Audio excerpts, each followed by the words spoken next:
I believed it to be merely a trivial error, one that would conclude swiftly, yet I was mistaken. That day marked the inception of what would evolve into the most intricate and taboo experiences of my existence. Even now, as I recount this tale, I can sense my hands quivering, for this is not merely a confession. It is a confrontation with my own inner turmoil, shame, and longing. Alfred, my mother's husband, was a figure of maturity and charisma, effortlessly radiating confidence. He possessed a presence that required no loud proclamations to capture the attention of those around him. He often remained silent within the confines of the home, yet his mere presence had the power to saturate any space. He was my mother's second husband, and our relationship had always been distant. He maintained a courteous demeanor, yet remained aloof, until that fateful day when everything transformed. My mother, Jennifer, was out with her companions as she often is. The house was bequeathed to Alfred and me. The evening was shrouded in a tranquil stillness, or so I believed it would remain. I found myself in the solitude of my room, preparing to change my attire, gazing into the mirror while clad solely in my undergarments. Just as I was on the verge of slipping into a dress, a soft creak of the door caught my attention.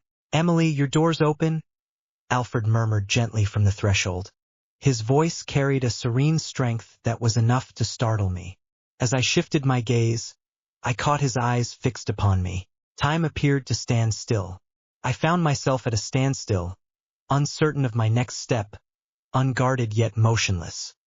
He lingered at the threshold, his hand poised on the door as if caught in a silent struggle between entering and retreating. His gaze held for a moment, stirring within me a tide of confusion and an elusive sensation, something beyond words. My heart raced within my chest. In the span of mere seconds, a profound transformation unfolded, altering the very fabric of reality. "I'm sorry," he said at last, his gaze drifting away, though his tone lacked true contrition. It bore a trace of uncertainty, as if he questioned whether he genuinely felt remorse. He retreated, yet his essence lingered in the air, persisting even after the door had clicked shut behind him. "It's fine," I murmured, my voice trembling ever so slightly, yet deep down, I was acutely aware that it was anything but fine. A change had taken root within me, and it was impossible to overlook. He departed, and I found myself solitary with my reflections, but his lingering gaze and the delicate tension in the atmosphere remained with me. That moment lingered in my thoughts, an indelible mark I couldn't erase. I believed it to be merely a blunder, an uncomfortable moment destined to dissolve with time, yet I was mistaken. Merely a handful of days passed before it occurred once more, and this time it ventured even deeper. Until that moment, it all could have been dismissed as an unfortunate blunder, a misaligned encounter, and I shared that sentiment. However, it soon became clear to me that this was only the beginning. That day marked the inception of a journey, and now I shall recount all that transpired from that moment forward. On the following day, we were to partake in a wedding celebration. A dear friend of my mother was preparing to walk down the aisle for the second time. My mother was her typical vibrant and enthusiastic self, elegantly attired and prepared for the occasion. Jennifer had always been a person who reveled in the joy of life. I held a deep affection for my friends, yet my commitment to the concept of loyalty, in its profoundest form, was not as steadfast. Initially, I found little excitement in the prospect of attending, yet Alfred's presence at that wedding transformed the entire experience. Together, we made our way to the venue. Amidst the thrumming energy of the crowd, my gaze lingered on Alfred more often than was perhaps appropriate.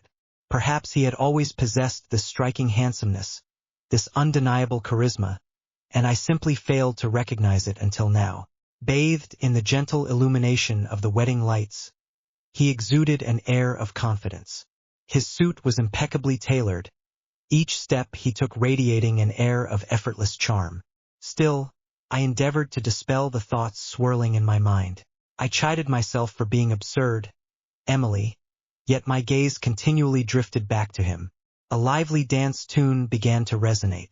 My mother and Alfred found themselves at the heart of the dance floor, moving gracefully to the music's pulse. Jennifer wore her familiar carefree smile, but in the midst of the dance, she abruptly turned to me and flashed a grin.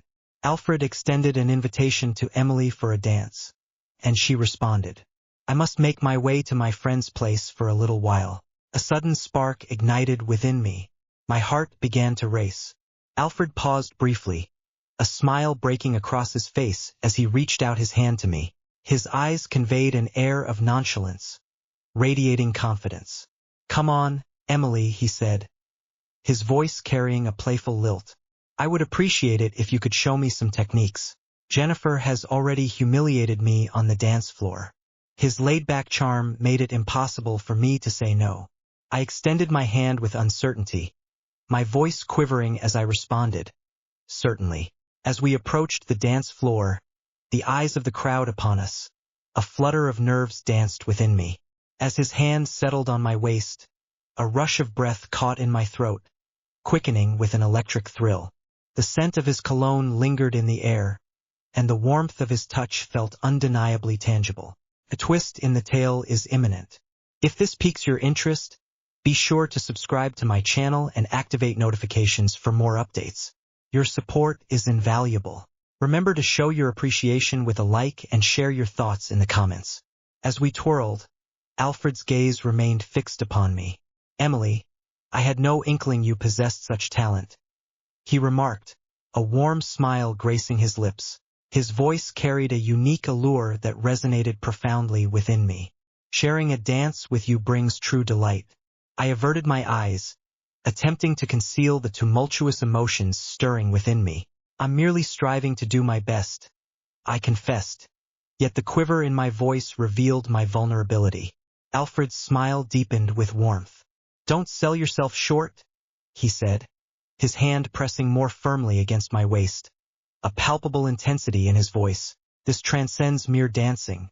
We are engaging in a profound exchange. Do you not sense it? In that instant, I understood that our bond transcended the mere act of dancing. My body swayed in harmony with the rhythm, yet my heart and mind whirled in chaotic disarray. The throng enveloped us, my mother by my side, while the cacophony and all else dissolved into the background. Only Alfred remained, along with the hands that kept me anchored. The tumult of emotions within me surged, a blend of confusion and longing that felt all-consuming. As the dance unfolded, Alfred's voice emerged, soft yet resonant, cutting through the tumult of my swirling thoughts. I wish to express my apologies for what transpired the other day, he remarked. I intended to offer you a gentle reminder, but in doing so, I may have inadvertently encroached upon your personal space. A wave of warmth enveloped me, and I sensed the heat rising in my cheeks. My gaze fell, yet I yearned to alleviate the strain in the air. It's okay, I said hurriedly, my voice trembling just a bit. Honestly, it's not a significant matter. Such occurrences are not uncommon. Alfred hesitated briefly, yet his movements remained fluid. His gaze unwaveringly locked onto mine, yet he pressed on, his voice growing gentler. I want to assure you that causing you discomfort was never my intention. I simply wished to capture your attention. My heart raced with urgency. I wasn't uneasy, I replied, attempting to soothe his concerns. Simultaneously, I grappled with the peculiar exhilaration that was starting to swell within me. Truly, it is perfectly all right. The atmosphere around us grew heavy for an instant as we swayed together in rhythm. His hand rested gently on my waist, and the sincerity in his gaze awakened something profound within me. Yet, the fervor was fleeting, as the melodies gradually faded into silence. Our dance came to an end. Thank you, Alfred remarked, a soft smile gracing his lips. Your presence as a dance partner is nothing short of remarkable.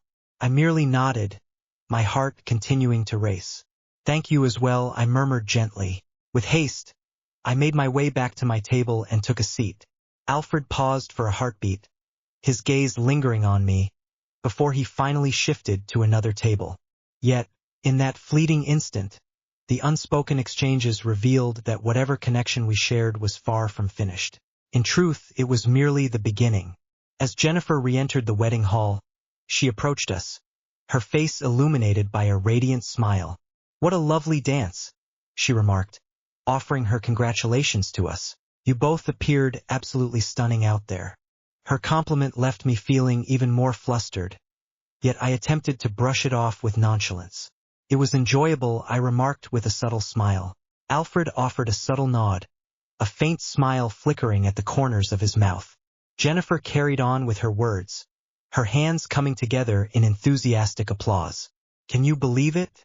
Following the wedding, the girls and I will be celebrating with a bachelorette party. Exclusively for us ladies. Alfred, you will be escorting Emily home, correct?" Alfred offered a subtle smile. "Certainly, that's not an issue at all," he responded with an easy demeanor. In that instant, it dawned on me just how unjust Jennifer's treatment of Alfred truly was. On a night meant for companionship, she chose to walk away, leaving him in solitude. A sharp twinge of unease lodged itself in my chest, yet I forced it back down. Jennifer appeared utterly indifferent. Her enjoyment with friends was evidently her foremost concern. As the final notes of the wedding faded into the evening air, Alfred and I strolled side by side toward the car. Jennifer had departed with her friends to seek out new adventures. As we settled into the car, Alfred turned the key, and the engine purred to life with a quiet hum. The quiet that enveloped us as we drove felt almost palpable. I gazed out the window, resisting the urge to fill the silence with chatter. Yet, it was Alfred who ultimately shattered the stillness. "Jennifer, at times, she possesses varying priorities," he remarked, his gaze unwavering on the path before him. "Yet, I find myself astonished by her occasional lack of consideration. On evenings such as this, one would anticipate having their partner close at hand." Though I remained calm and reflective, I could perceive the subtle undercurrent of disappointment in his tone. His words resonated profoundly within me. The image of someone like Alfred, strong, charismatic, and composed, experiencing loneliness stirred something deep within me. I composed myself and replied, though my voice trembled just a bit. "Indeed, in moments such as these, a touch more thoughtfulness holds significant value." Alfred inclined his head ever so slightly. "You're right," he said, his eyes unwavering as they remained fixed on the road ahead. "Yet, it seems that each relationship unfolds in its own unique way." In that instant, an unvoiced bond began to weave itself between us. It felt as though I could grasp and even experience his solitude. Simultaneously, I grappled with the challenge of containing my own feelings. That fleeting exchange appeared to pull me nearer to him, the connection between us deepening subtly yet intensely. Upon our arrival at home, Alfred swung the door open and motioned for me to enter. "Good night," he said. Yet the pause in his voice revealed an unspoken reluctance to part ways just yet. As I made my way to my room, I observed Alfred lingering by the doorway. An inexplicable compulsion halted my steps, compelling me to turn and confront him. "Alfred," I murmured, my voice scarcely rising above a whisper, "would you care to step inside? Perhaps we could engage in conversation for a bit." Though the longing in Alfred's eyes was unmistakable, he graciously turned down the offer. In the wake of recent events, he appeared to be filled with uncertainty. I had extended an invitation to him, hoping to convey that I had moved beyond it, that it no longer held any significance. Yet, instead of finding closure, I found myself withdrawing to my room, endlessly replaying Jennifer's actions and Alfred's words in my thoughts.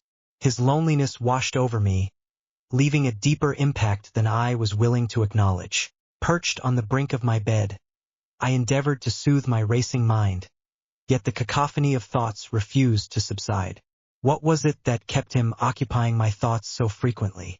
What was it about that day, the moment he inadvertently stepped into my room, that I couldn't help but replay over and over again?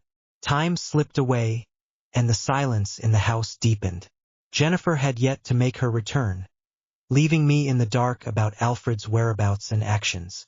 As I grappled with my swirling thoughts, the abrupt creak of my door swinging open sent a jolt through me, leaving me momentarily paralyzed. As I raised my gaze, I found Alfred poised in the doorway. His gaze radiated resolve, yet his countenance betrayed an inner turmoil. I sprang to my feet. "Alfred," I exclaimed, the astonishment evident in my tone. "What brings you here?" He shut the door softly, yet lingered at the threshold, hesitating to cross into the room beyond. Instead, he lingered in place, caught in a silent struggle of thoughts. "Emily," he started, his voice soft yet heavy with feeling, "you're right. Jennifer, she treats me unjustly. Yet this evening, I find myself indifferent to Jennifer's actions or inactions." He advanced a step, his eyes firmly meeting mine. "For some time, I have harbored feelings for you," he confessed, his tone unwavering yet tinged with uncertainty. "Particularly following that moment when I inadvertently entered your room. It lingers in my thoughts, refusing to fade away." The atmosphere felt as if it had been drained, leaving an unsettling stillness in its wake. Words eluded me, and my thoughts were a tangled web of silence.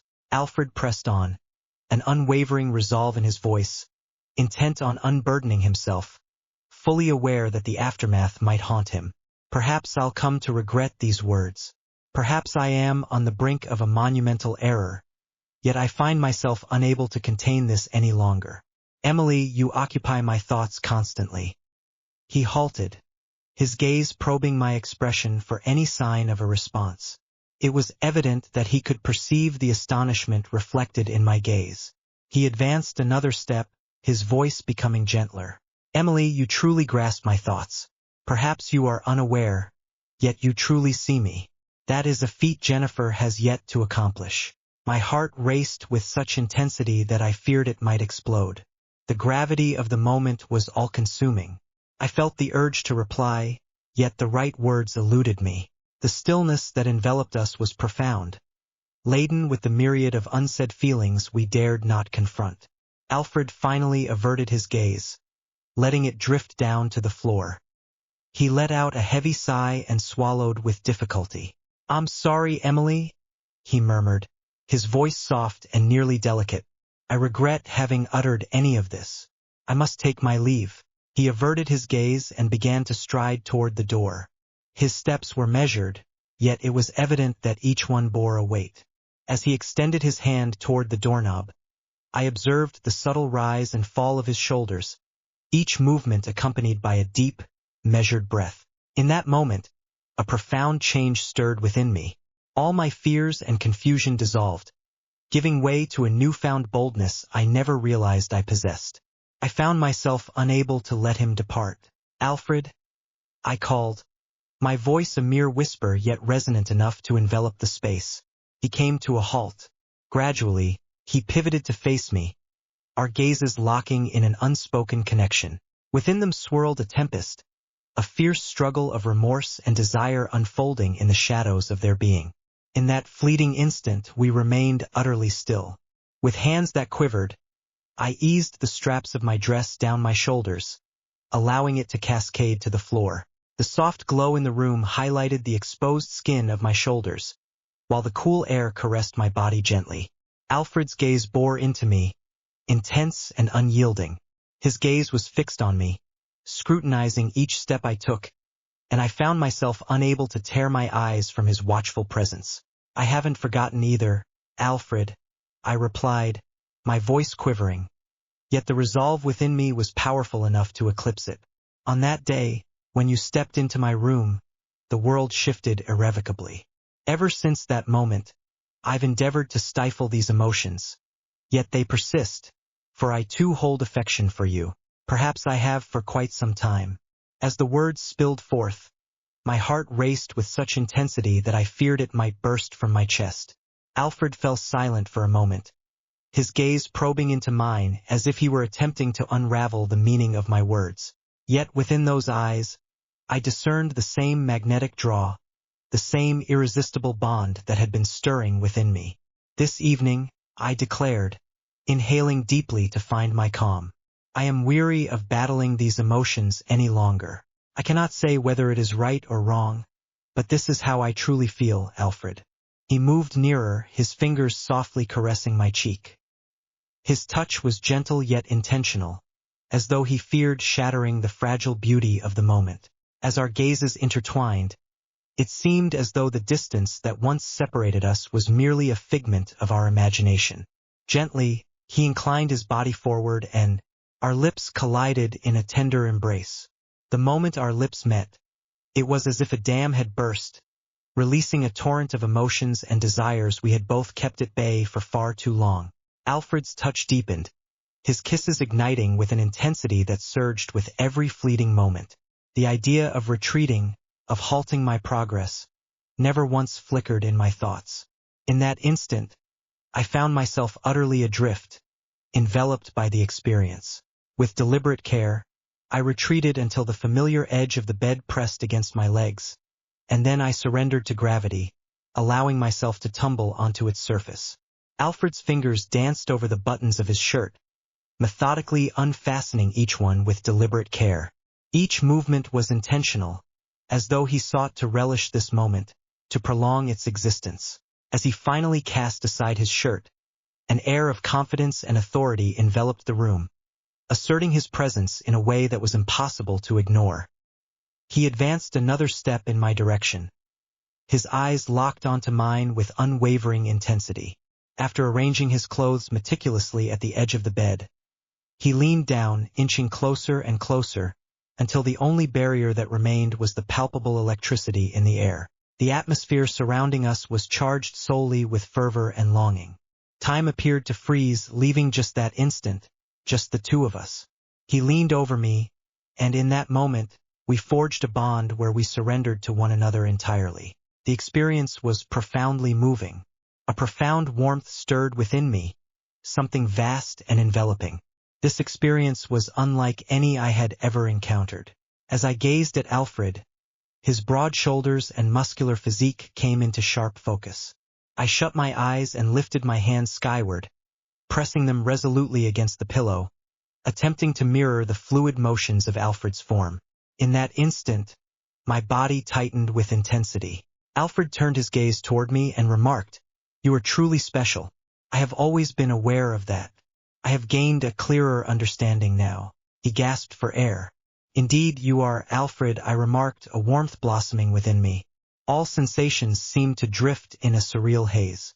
Once Alfred settled beside me, I nestled my head against his chest. As I rested against his sturdy chest, the steady cadence of his heartbeat resonated in my ears. The weight of this moment enveloped me, offering a strange blend of tranquility and inner chaos. With a delicate touch, my fingers glided over his chest, each movement a silent plea for the courage to shatter the stillness between us.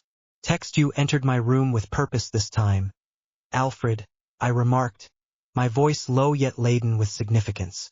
I raised my head to meet his eyes, my words compelling him to face the truth, while simultaneously exposing the inner turmoil that churned within me. Alfred's lips curled into a subtle smile, yet the profound contemplation lingered in the shadows of his expression. "No, Emily," he replied, "this was no mere coincidence. Yet, I must express my feelings to you, regardless of the challenges it may present." I averted my eyes to his chest, my fingers gradually easing their motions. With a deep breath, I began to speak once more. "You are truly a remarkable and exceptionally handsome man, Alfred," I murmured gently. "What unfolds beyond this point? What are the next steps we should take? My mother, dear friends." Alfred inclined his head ever so slightly, drawing me nearer as his fingers wove through my hair with a gentle touch. His voice carried a serene quality, yet it was imbued with deep emotion. "I'm uncertain, Emily. In this very moment, the only certainty I possess is that everything feels undeniably real." His words, drawing near, undeniably intensify the tempest within me. Yet, in that moment, his candor brought me a sense of calm. I shut my eyes, immersing myself in the comforting warmth of his presence, even as the shadows of uncertainty about the future hovered above us. In that instant, our only option was to connect through our emotions. If you've journeyed to this point, it's clear that my narrative has resonated with you profoundly. There is an abundance of insights to convey, and you certainly won't want to overlook any of it. Make sure to click the follow button, activate notifications, and remember to share your thoughts on this story in the comments. I eagerly anticipate your reflections.